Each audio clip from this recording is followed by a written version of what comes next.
M के Modi learning management system में आपका स्वागत है। इस सेशन में हम बात करने वाले हैं किस प्रकार से आप जीएसटी इनवॉइस की प्रिंट सेटिंग्स को सेटअप करेंगे और आसानी से अपने इनवॉइस को प्रिंट कर पाएंगे।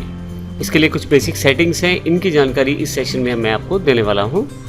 सबसे पहले बात करते हैं एक बेसिक एग्जांपल की प्रीव्यू की, जिसमें हम देखेंगे कि किस प्रकार का एक डिफ़ॉल्ट प्रीव्यू रहता है जब आप किसी भी बिल का प्रिंट प्रीव्यू देखते हैं। आइए इसके लिए सबसे पहले मैं डिस्प्ले मेन्यू में डे बुक पर आ जाता हूं और पहला ही बिल ओपन कर लेता हूं। ड्रोन कंप्यूटर को मैंने 5 लैपटॉप बेचे हैं। HP लैपटॉप्स है 13,000 रुपये प्रति लैपटॉप के हिसाब से और 65,000 रुपये टोटल उसकी अमाउंट है। साथ में क्योंकि यह इंट्रा स्टेट सेल्स है, अपने ही राज्य के अंदर बेचा गया माल है, तो CGST SGST अप्लाइड है। नीचे की तरफ डिस्काउंट सेल्स भी दिखाया गया है -2%। ये एंट्रीज हम पहले कर चुके हैं। अगर आप इस एंट्री को समझना चाहते हैं किस प्रकार होगी ये एंट्री, तो आप हमारे पिछले वीडियोस को देख सकते हैं। जो डिस्काउंट से रिलेटेड वीडियोस हैं, हमने इसमें इसको डिस्क्राइब किया हुआ है। यहाँ जो हमने डिस्कस करना है वो इस बिल की प्रिंटिंग से रिलेटेड ऑप्शंस को डिस्कस करना है। तो यहाँ पे हमारे पास ये बिल दिखाया गया है। सबसे पहले प्रिंट सेटिंग्स देखने के लिए या प्रिंटिंग निकालने के लिए आपको यहाँ पे प्रिंट बटन पे क्लिक करना है। आपके सामने डिफ़ॉल्ट सेटिंग्स जो जिसमें आप पहले से कार्य कर रहे हैं प्रिंटिंग में, तो वो आपके पास अवेलेबल हो जाएगी। यहाँ से अभी मैं यस कर लेता हूँ। आप ध्यान रखिएगा, यहाँ पे मैंने प्रीव्यू ऑन किया हुआ है। विद प्रीव्यू और नो प्रीव्यू 2 ऑप्शन है, तो विद प्रीव्यू मैंने ऑन किया हुआ है। जब विद प्रीव्यू आप क्लिक करते हैं तो नीचे विद प्रिंट प्रीव्यू लिखा भी आ जाता है। यहाँ देखें आप, अभी नहीं लिखा रहा लेकिन अब लिखा रहा है। तो जब लिखा आ जाता है तो इसका मतलब प्रीव्यू के साथ ये प्रिंटिंग निकालेगा। तो मैं यस करता हूँ इसे, तो आपके लिए एक प्रीव्यू तैयार हो जाएगा आपके बिल का। आइए इसको समझते हैं इसमें क्या क्या है। इसके लिए जूम करके देखना है तो ऑल्ट के साथ Z दबा दे आप, तो आपके पास ये जो बिल का प्रीव्यू है ये है जूम हो जाएगा। तो सबसे ऊपर लिखा गया है टैक्स इनवॉइस। जिस कंपनी ने माल बेचा है उसका, यानी कि सिटी कंप्यूटर का नाम सबसे पहले है, यानी कि हमारी कंपनी का नाम ऊपर आया है यहाँ पे। नीचे बायर है ड्रोन कंप्यूटर, उसका रिलेटेड डिटेल्स हैं, उसका GST नंबर, स्टेट नेम वगैरह वगैरह सारी इन्फॉर्मेशन।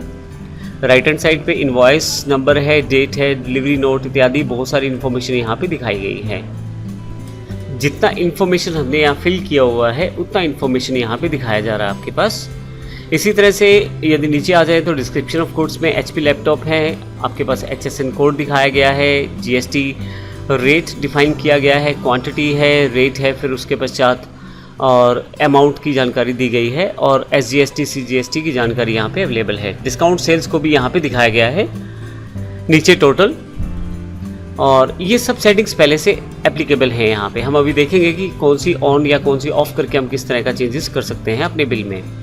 नीचे आप देखें तो अलग से एक बॉक्स है जिसमें एक छोटा सा टेबल बनाया गया है इस बिल में टैली के द्वारा, जिसमें पर्टिकुलर जो आपका प्रोडक्ट है उसके HSN कोड के अकॉर्डिंग यहाँ पे टैक्सेबल वैल्यू जो टैक्स है उस पर CGST अर्थात सेंट्रल टैक्स या स्टेट टैक्स और टोटल उसका कैलकुलेशन भी किया गया है। फाइनली नीचे की तरफ डिक्लेरेशन में कुछ इन्फॉर्मेशन है। यहाँ पे जो भी आप कंडीशंस या टर्म्स रहते हैं आपसे बिजनेस करने की, वो सब आप यहाँ डिफाइन कर सकते हैं। और यहाँ राइट हैंड साइड पे ऑथराइज सिग्नेटरी और उसके पश्चात 2 लाइनें नीचे की तरफ भी हैं, सब्जेक्ट टू अम्बाला जुरिस्डिक्शन और this is a computer generated invoice. तो ये हमारा एक डिफ़ॉल्ट फॉर्मेट है जो मैंने पहले कुछ सेटिंग्स के साथ तैयार किया हुआ है। अब यहाँ पे कौन कौन सी सेटिंग चेंज कर सकते हैं और किस प्रकार से क्या क्या चेंज होगा, आइए देखते हैं। वापस जाने के लिए एस्केप दबा लें। अब वापस आ जाएंगे यहाँ से, एक बार फिर से एस्केप दबा लेता हूँ। अब की जब मैं प्रिंट को क्लिक करूँगा तो यहाँ पे यस करने के बजाय मैं कन्फिगरेशन खोल लूँगा। इसकी कन्फिगरेशन खोलते हुए मेरे पास यहाँ पे प्रिंट की सेटिंग्स आ जाएंगी जो इस सेल्स बिल से रिलेटेड है। ध्यान रखिएगा, केवल ये सेल्स बिल की सेटिंग्स हैं जो मेरे पास ये आई हैं। स्टैंडर्ड सेल्स कॉन्फ़िगरेशन सबसे ऊपर हेडिंग दिया गया है, क्योंकि मैं सेल्स बिल या सेल्स इनवॉइस को ही सेटअप कर रहा हूँ। इसमें काफ़ी सारी ऑप्शन है, यहाँ से आप चेक करते चले जाएं कौन सी ऑप्शन आपको ऑन ऑफ करनी है अपनी रिक्वायरमेंट के अकॉर्डिंग। जैसे जनरल है जो कि फॉर्मेट से रिलेटेड है, कस्टमर सिग्नेचर इत्यादि, और ये कौन कौन सा पार्ट ये प्रिंट में लाया जाए उसको ये डिफाइन कर रहा है। दूसरे वाले पार्ट में आइटम डिटेल्स है, कौन कौन सा आप आइटम डिटेल से रिलेटेड चीज़ें प्रिंट करना चाहते हैं, जैसे रेट का कॉलम चाहिए आपको, एक्चुअल क्वांटिटी का इत्यादि, यहाँ से आप डिसाइड कर सकते हैं। कंपनी की रजिस्ट्रेशन डिटेल से रिलेटेड इन्फॉर्मेशन यहाँ पे है कि आप क्या कंपनी का पैन नंबर भी प्रिंट करना चाहते हैं, उसका टैक्स रजिस्ट्रेशन नंबर प्रिंट करना चाहते हैं इत्यादि, और इसी तरह से बायर से रिलेटेड इन्फॉर्मेशन भी यहाँ पे डिफाइन की गई है। ऑर्डर और डिस्पैच डिटेल्स की जानकारी है, मैं अभी इसे नो कर देता हूँ क्योंकि यह किसी तरह का ऑर्डर का जो हमारा इनवॉइस नहीं है, तो प्रिंट डिस्पैच डिटेल्स भी मैं प्रिंट कर सकता हूँ। स्टैट्यूटरी डिटेल्स जो है वो इम्पोर्टेंट हैं। आप print company GST number yes कर दिया है, बायर का जीएसटी नंबर दिखाई देगा। इसके अलावा जीएसटी एनालिसिस ऑफ आइटम्स, ये डिटेल जो है नीचे की तरफ जो टेबल मैंने आपको दिखाया था, print HSN access details yes कर दिया गया है। इसके अतिरिक्त जीएसटी का परसेंटेज का कॉलम अलग से मैंने दिखाया है ऊपर, आप चाहे तो नो कर सकते हैं। इस तरह से HSN का भी अलग से एक कॉलम दिखाया गया है। प्लेस ऑफ सप्लाई येस है। इसके अलावा भी आप बाकी दो ऑप्शन जैसे कि एक्सपोर्ट इनवॉइस का कुछ अमाउंट टैक्स अमाउंट है तो वो शो कर दे, और बेस करेंसी अगर टैक्स इनवॉइस है तो वो शो कर दे। इस तरह से सब इन्फॉर्मेशन आप यहाँ पे डिफाइन कर सकते हैं। मान लीजिए मैं ये जीएसटी परसेंटेज कॉलम को नो कर लेता हूँ और यहाँ से सेव करके आता हूँ, तो आप देखेंगे अल्टर Z कीजिए और यहाँ पे अब जो हमारे पास जीएसटी का अलग से एक कॉलम रिप्रेजेंट कर रहा था उसके टैक्स रेट को, वो यहाँ नहीं है। एस्केप करके वापस आता हूँ यहाँ से मैं और प्रिंट को क्लिक करता हूँ यहाँ से मैं, और यहाँ पे देखिए जब मेरे पास प्रिंट की सेटिंग्स का एक बॉक्स अवेलेबल होता है, डायलॉग बॉक्स छोटा सा, तो मैं यहाँ से कॉन्फ़िगरेशन सेटिंग खोलता हूँ। तो इसके लिए मैं फिर से क्या करता हूँ, यहाँ पे जो जीएसटी कॉलम है इसे येस कर देता हूँ।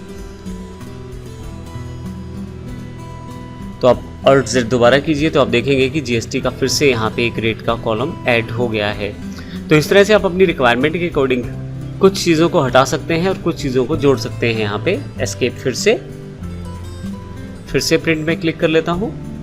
इसके अतिरिक्त यहाँ नीचे की तरफ ज्यूरिसडिक्शन एरिया दिया गया है कि कहाँ पे यदि कोई इशू रहता है, कोई लीगल एस्पेक्ट में कोई दिक्कत आती है तो कहाँ ज्यूरिसडिक्शन एरिया रहेगा, क्योंकि ये कंपनी हमारी जो है अम्बाला बेस्ड है तो हमने अम्बाला का प्लेस लिख दिया है। जनरेटेड बाय, यह एक डिफ़ॉल्ट लाइन रहती है, सबसे लास्ट लाइन, यह एक कंप्यूटर के द्वारा बनाया गया इनवॉइस है। इसके अतिरिक्त F12 अगर आप दबाते हैं तो और ऑप्शंस भी यहाँ पे खुल जाते हैं, वो भी आप यहाँ से डिफ़ाइन कर सकते हैं, जैसे जनरल है और आइटम डिटेल्स हैं और स्टैट्यूटरी डिटेल्स की रिगार्डिंग यहाँ पे आप सेटअप कर सकते हैं। आप मेजरमेंट भी डिफ़ाइन कर सकते हैं इस पर्टिकुलर बिल की, यानी कि आप अपने साइज़ को डिफ़ाइन कर सकते हैं बिल के। ये सब सेटिंग्स आप यहाँ से कर सकते हैं। अब मैं यहाँ से एस्केप करता हूँ और एक और इम्पोर्टेंट पार्ट है उस पर अब आते हैं। जैसे यदि आप नीचे की तरफ देखें, यहाँ मैं Alt Z करके जूम कर लेता हूँ, यहाँ नीचे की तरफ एक डिक्लेरेशन पार्ट दिया गया है। नॉर्मल जो बिजनेसमैन है वो अपनी टर्म्स कंडीशंस जिनके आधार पे वह बिजनेस करता है वे सब यहाँ पे मेंशन कर देता है डिक्लेरेशन पॉइंट पे। अभी आपने देखा होगा कि कोई भी सेटिंग ऐसी नहीं आई जिससे हम इसे चेंज कर पाएँ, तो इसके लिए हम कहाँ से चेंजेस कर सकते हैं इसकी जानकारी लेते हैं। अब मैं पहले एस्केप करके बाहर आ जाता हूँ। आप गेटवे ऑफ टैली पे आ जाएं, अकाउंट्स इन्फो पे चले जाएं। इसके लिए यहाँ हमारे पास वाउचर टाइप्स हैं, मैं एंटर कर लेता हूँ। अल्टर पे आ जाए, आप जिस वाउचर की डिक्लेरेशन स्टेटमेंट चेंज करना चाहते हैं उस वाउचर पे आप आ जाए। जैसे मैं सेल्स पे करना चाहता हूँ क्योंकि ये सेल्स का बिल था, मैं सेल्स ओपन कर लेता हूँ। यहाँ पे बेसिक सेटिंग्स वही रहेंगी, मैं ज़्यादा इन सेटिंग्स को चेंज नहीं कर रहा, लेकिन यहाँ पे मैं जो लास्ट ऑप्शन है दूसरे कॉलम का सेल्फ अल्टर डिक्लेरेशन, यहाँ यस कर देता हूँ तो मेरे पास डिक्लेरेशन बॉक्स अवेलेबल हो जाएगा और यहाँ पे मैं कुछ भी चेंजेस कर सकता हूँ। तो जो भी आप चेंजेस यहाँ डिफाइन करेंगे वो आपके पास आपके बिल में डिक्लेरेशन पार्ट में दिखाई देने शुरू हो जाएंगे। अभी मैं इसको नीचे आता हूँ सबसे लास्ट में और एक लाइन जोड़ देता हूँ सिंपल। आप कुछ भी टर्म्स कंडीशन अपने बिल में जोड़ सकते हैं, मैं एग्जाम्पल के लिए लाइन जोड़ रहा हूँ और फाइनली इसे एंटर कर देता हूँ तो यह सेव हो जाएगा और यस कर एक्सेप्ट कर लेता हूँ इसे। यहाँ से मैं फिर से वापस, अब फिर से हम डिस्प्ले पे आते हैं और डे बुक पे पहले वाले बिल का प्रिंट देखते हैं प्रीव्यू के साथ, यस करते हैं अब Alt Z करें तो नीचे की तरफ आ जाएं तो आप देखेंगे कि यहाँ पे वो जो लास्ट लाइन मैंने ऐड की है वो भी यहाँ ऐड हो गई है, दिस इज़ लास्ट लाइन। तो इस तरह से डिक्लेरेशन पार्ट को भी आप ऐड ऑन कर सकते हैं। तो ये सारी सेटिंग्स हैं आपकी इनवॉइस से रिलेटेड। ये सेल्स इनवॉइस की सेटिंग है, लगभग बाकी सभी वाउचर टाइप्स के लिए भी इसी तरह की सेटिंग्स हैं, आप उनको भी इसी तरह से डिफाइन कर सकते हैं। और फाइनली जब आप ये सारा प्रोसेस आपका फाइनलाइज हो जाता है तो फिर आप प्रिंट दे सकते हैं। तो इस सेशन में हमने प्रिंट सेटिंग्स के बारे में जानकारी ली है। अगले सेशन से हम फाइनल पार्ट जो रिटर्न से रिलेटेड है उसकी जानकारी लेंगे, देखेंगे कौन कौन सी रिटर्न किस किस तरह से तैयार होने वाली है। धन्यवाद।